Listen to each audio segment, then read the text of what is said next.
এই আম মাফিম বাদ দিয়ে ডালিম থেকে একটা জুস তৈরি হচ্ছে, নাম হলো সাফা কলা, পামির কলা। বাংলাদেশে চলে এসেছে, আপনারা আফগানিস্তানের পণ্য কিনে খাবেন, কোকো কোলা, পেপসি এগুলো মুসলমানরা খাবে না। জোরে বলেন কথা ঠিক না ঠিক? প্রিয় ভাইরা, আমাদের বাংলাদেশ আমরা দেখতেছি, ভারতের সঙ্গে আমি দেখেছি লাইভে আব্দুল সালাম যুক্তিবাদী ভাই ভারতকে যেভাবে সাইজ করেছে, ভারত থেকে শুরু করে জল্লাদ কোষাই পর্যন্ত কেউ বাদ যায়নি তার কাছ থেকে, আলহামদুলিল্লাহ। আমি শুধু এইটুকুন বলতে চাই, ভারত যদি আমাদের বন্ধু হবে, মাত্র গত মাসে আমি ইন্ডিয়া থেকে সফর করে আসলাম, ওরা বাংলাদেশিদের বাঙালিদের মানুষই মনে করে না। আমি নিজে প্রমাণ দেখলাম তো, বাঙালিদের মানুষই মনে করে না। ওরা যদি আমাদের বন্ধু হবে, ভারতের পশ্চিমবঙ্গের মুর্শিদাবাদে একটা বাঁধ আছে, আমি যাইনি, ওরা হয়তো বহুবার, মেহেদী ভাই ওরা তো যায়, দেখেছে আনসারীরা। ওই বাঁধের নাম হলো ফারাক্কা বাঁধ। ছেড়ে বলেন কি বাঁধ? ফারাক্কা বাঁধ সম্পর্কে আপনাদের জানা দরকার। ওই পাশে গঙ্গা, বাংলাদেশের নাম হলো পদ্মা। দুই নদীর মাঝখানে দিয়ে ফারাক্কা বাঁধ যখন নির্মাণ হয়, এই বাঁধ শুধু বাঁধ নয়, এই বাঁধের উপর দিয়ে বাংলাদেশের কমপক্ষে 49টা নদী ফারাক্কার কারণে আজকে নদীতে পানি নাই। যা দেখেন পদ্মা, মেঘনা, যমুনা শুকে তছনছ হয়ে গেছে বন্ধুদের কারণে। শুধুমাত্র তাই না, বাংলাদেশের 16টা জেলায় পানির অভাবে তারা আজকে মারা যাচ্ছে, ধান চাষ করতে পারতেছে না। আবার যখন পানির দরকার নাই, তখন পানি দিয়ে ফারাক্কার 109টা গেট খুলে দিয়ে উত্তরবঙ্গের তিস্তা নদী সহ উত্তরবঙ্গকে প্লাবিত করে কোটি কোটি মানুষকে শেষ করে দিচ্ছে আমাদের বন্ধু, তার নাম হলো ভারত। ফারাক্কা বাঁধের উপরে দেখি যায়, ফারাক্কা বাঁধের ট্রেনের লাইন আছে, ফারাক্কাদের গাড়ির লাইন চলে। আবার আমাদের ওই ফারাক্কার পানি দিয়ে তারা তাপ বিদ্যুৎ উৎপাদন করে ভারত স্বাবলম্বী হচ্ছে। আর আমার বাংলাদেশ পানির সময় পানি নাই, অসময়ে পানি দিয়ে বর্ষাকালে ডুবে মরতেছে, আর গ্রীষ্মকালে পানির অভাবে তছনছ হয়ে আমার জমির ধান পড়ে যাচ্ছে। আর যাই হোক না কেন, যত সুরত দিয়ে হোক, শয়তান যেমন মুসলমানদের বন্ধু হতে পারে না, ভারতও তেমন মুসলমান বাঙালিদের ভালোবাসার বন্ধু কোনোদিন হতে পারে না। জোরে বলেন কথা ঠিক না ঠিক? এই ভারতের সীমানায় গিয়ে আমার বোন ফেলানির লাশ যদি কাছে যার কারণে গুলিতে ঝুলতে চায়, ঝুলতে পারে। বাংলাদেশের ভিতর দিয়ে ট্রেনের রাস্তা দিয়ে ভারতের ট্রেন যাবে, এই দৃশ্য বাংলাদেশের মুসলমান দেখতে প্রস্তুত নয়। জোরে বলেন কথা ঠিক না ঠিক? আমার ভাইরা, একটা কথা মনে রাখবেন, আমি বললেও হবে, না বললেও হবে। আমি আব্দুল বারী রশিদি যদি বলি কালকে সকালে সূর্য উঠবে না, তাহলে কি উঠা বন্ধ থাকবে? উঠবে। ঠিক তেমনি নবী বলেছেন একটা কথা হবে। নবী বলেছেন শেষ জামানায় একটা যুদ্ধ হবে, নাম হলো গজওয়াতুল হিন্দ, যুদ্ধ হবে। ওই যুদ্ধ নবী হাদিস শরীফে 1500 বছর আগে বলেছে, ওই যুদ্ধ হবে যে সময় ওই জিহাদে মুসলমানদের যারা পক্ষ অবলম্বন করবে তারা বিনা হিসাবে জান্নাত পাবে, আর যারা ইসলাম বিরোধী হবে তারা তো মরে তো শেষ হয়ে যাবে। নবীর সাহাবারা বলতেছে, রাসূলুল্লাহ আমরা কি সেখানে অংশগ্রহণ করতে পারবো? আল্লাহর নবী বলতেছে, না, তোমরা কেউ চান্স পাবে না, আমার উম্মতেরা চান্স পাবে। বলল, হুজুর কোন দেশের সাথে যুদ্ধ হবে? বলে রাখেন নাসাই শরীফের হাদিস, আল্লাহর নবী বলেন ওই যুদ্ধ হবে হিন্দুস্তানের সঙ্গে মুসলমানদের। হিন্দুস্তান নবী নিজে বলে গেছে, হিন্দুস্তান মানে ভারতের সঙ্গে শেষ জামানে একটা যুদ্ধ হবে, ইমানের যুদ্ধ। ওরা একদিকে, সারা পৃথিবীর মুসলমানরা একদিকে, ওদের সাথে যোগ দিবে ইহুদি যেমন ইসরায়েলেরা আছে, খ্রিস্টান আমেরিকা ওদের সাথে আছে, আর সারা পৃথিবীর মুসলমানরা একদিকে যাবে। নবী বলেছে সেই জিহাদে যারা রক্ত দিতে পারবে, জীবন দিতে পারবে, তারা বিনা হিসাবে জান্নাতে যাবে। শুনতে চাই ওই জিহাদ আর যুদ্ধের ডাক যদি আসে, আমার মনে হয় সেদিন বেশি দূরে নয়, আমার বোন মুস্কানের গা থেকে বোরকা টান দেওয়ার মাধ্যমে সেই জিহাদের প্রথম দামামা বেজে উঠেছে। দ্বিতীয় নম্বর হলো যখন বাবরি মসজিদ ভেঙে সেখানে রাম মন্দির নির্মাণ করা হচ্ছে, দ্বিতীয় নম্বর দামামা বেজে উঠেছে। এইরকম করে যদি আমার সেন্ট মার্টিন, আমার বাংলাদেশের ভিতর দিয়ে ট্রেন নিয়ে বাংলাদেশের ইসলামের উপরে যদি কোন বেঈমান নাস্তিক দাদা বাবুরা হাত দিতে আসে, সেই জেনার বাংলাদেশের সিস্তিয়া, সাবরিয়া, আলাদি, হানাফি থাকবে না।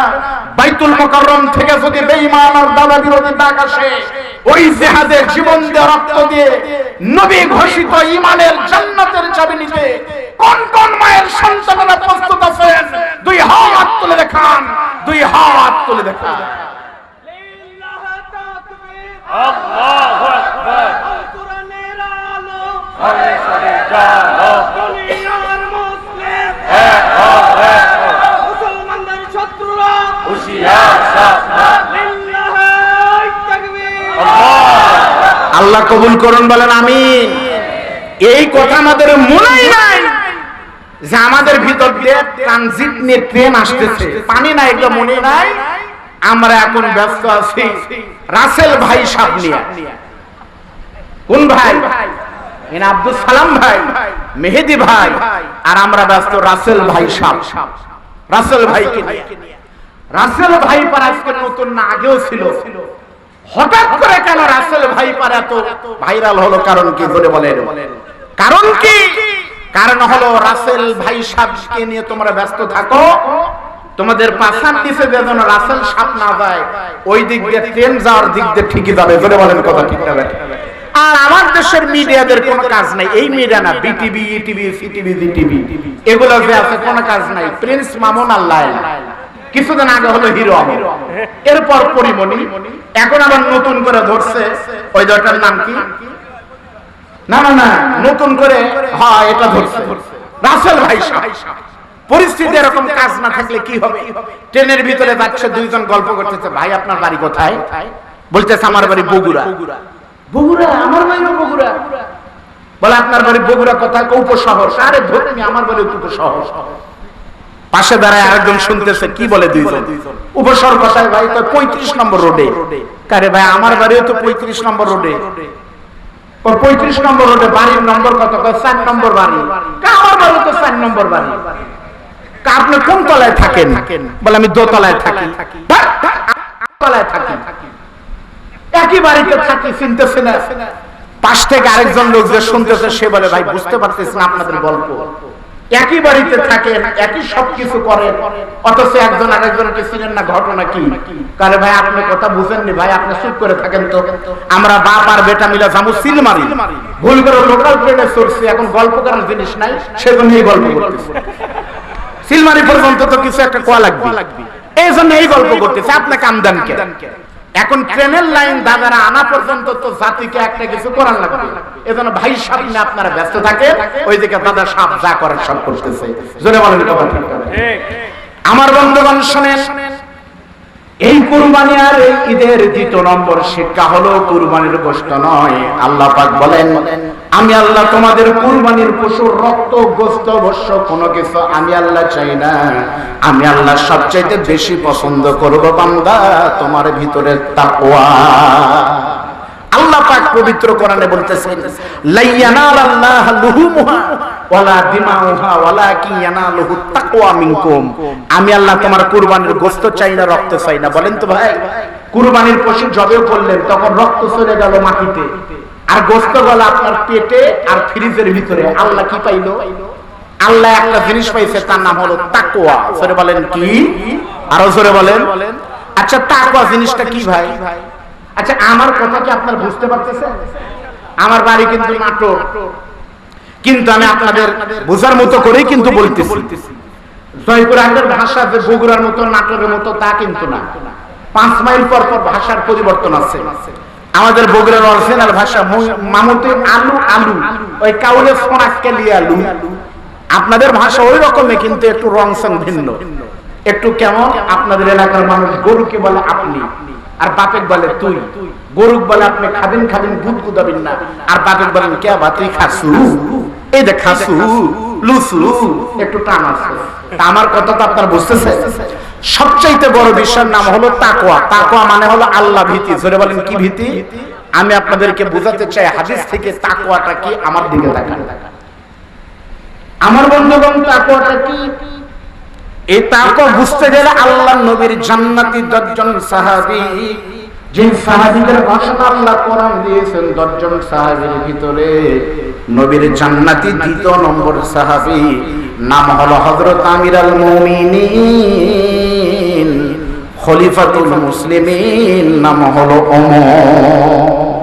হযরত ওমর আল্লাহর নবীর কত নম্বর সাহাবী বলেন?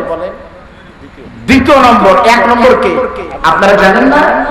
রাদিয়াল্লাহু আনিস সাহাবাতে আজমাইন, খুসুসান মিনহুম খুলাফাউর রাশিদিন আবু বকর ওয়া উমর ওয়া উসমান ওয়া আলী ওয়া আনিত তাবিঈন ওয়া মান তাবিআহুম ইলা ইয়াউমিদ্দিন ওয়া আন্না মাহুম বিরহমাতিকা ইয়া আরহামার রাহিমিন। 1 নম্বর আবু বকর, দ্বিতীয় নম্বর ওমর। সে হযরত ওমর একদিন আল্লাহর নবীর একজন সাহাবী নাম হলো হযরত উবাই ইবনে কাব। যারা বলেন নাম কি? হযরত উবাই ইবনে কাবকে জিজ্ঞেস করতেছেন, উবাই বলো তো, আমি ওমর তোমার কাছে জানতে চাই, বলো তো তাকওয়া শব্দের অর্থ কি?